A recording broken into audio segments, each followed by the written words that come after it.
decided to come back to Zimbabwe and farm, be able to export what we can grow in Zimbabwe to Europe, where the demand is high. Hi, my name is Ruramiso and I'm 29 years old. I am a farmer. I studied agriculture. I started when I was 17 years old, where I first did my diploma in agriculture at Watershed College, and I passed with a distinction in agriculture and a first class degree in agriculture with 2 distinctions in crops and animals. And then I went further on, went to the UK, where I studied a bachelor's degree in agriculture business management. So far I've worked in both in Zimbabwe and in England. That's when I found out the different challenges they had there, lack of climate. There was a lot of rainfall, and then agriculture is really difficult for them. So people in Europe would rather import their produce because the risks are high if they plant and they get floods. Here in Zimbabwe we've got plenty of soils. We plant more mainly outside and we use less technology than in the UK. So when I came back, I thought that is an advantage for me to be able to grow crops here and export to Europe to be able to meet the demand. So I started off with peas, and then I'm going to move on to other horticulture crops because I'm really interested in horticulture crops. That's my main focus. So yeah, that's why I decided to do them. And they need a lot of diligence, a lot of work, and just being able to produce the right requirements for export. Well, because peas is quite an expensive crop to grow, it's about 4,500 for a hectare. Wow. So what I decided was to go the contract route. Okay, so yeah. What contract did you get? I got a contract from Rolex. Wow, yeah.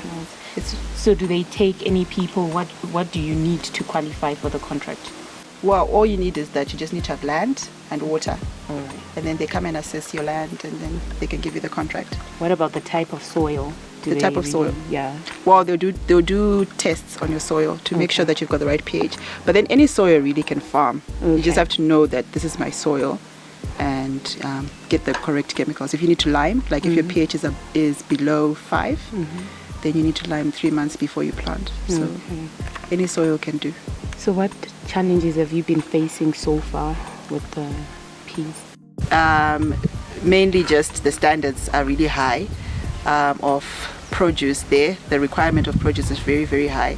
So I would say it's been very, very challenging as well, just trying to get the requirements right, but also very good, and also I've learned a lot about other things that I didn't know about, like different diseases, different pests, and their impact, and the importance of having a healthy crop.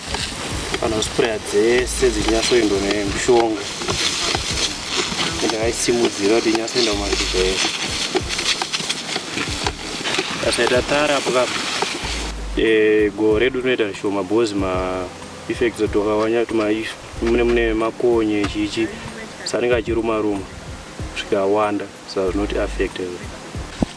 Vanhu mata so muri kuona vari maflowers akawandisa ari kutoramba achitoita. Gore riri kutotifadza. Within 8 weeks you can already start reaping, and then already start getting paid. So it's also a quick way of making money, and then you're able to use the money to invest in different things that you want to do.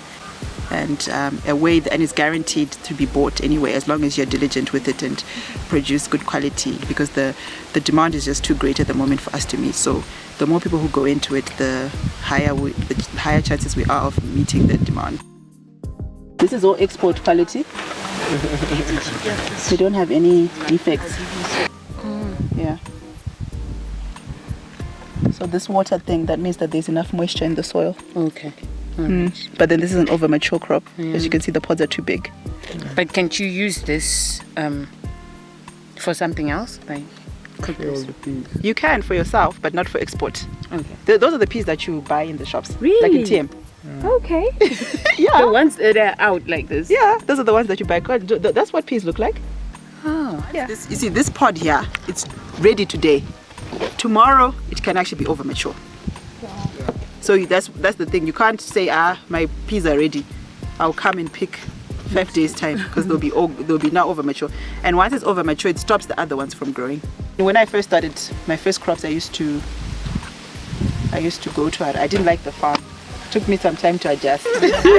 In my first days, I say, where will I go to church? Imagine this place is like dead. But I've just, it's just a sacrifice. So where do you stay? I've got I built like a chalet. Oh wow!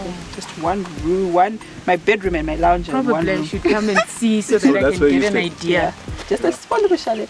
Okay. That's what I converted it so I could stay there. And then I stay here all the time. Every day I'm here because once you don't, you just leave someone and say you're going to spray, and you're not there. They won't spray. They won't spray because this is tough, eh? It's very, very strict. So this is my spray schedule. I don't know if you can see. So it actually says at sowing what chemicals you need to put, the application per hectare, what it's for, and the amount of water. So everything needs to be precise, exactly to the point. What other contracts can we get besides the peas?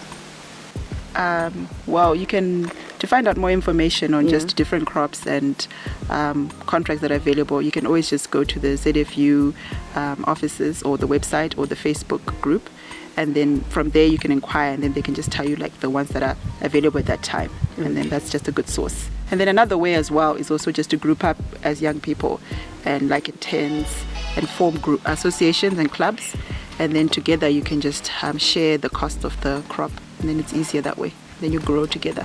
So you can start with an acre and then grow from there. Yeah.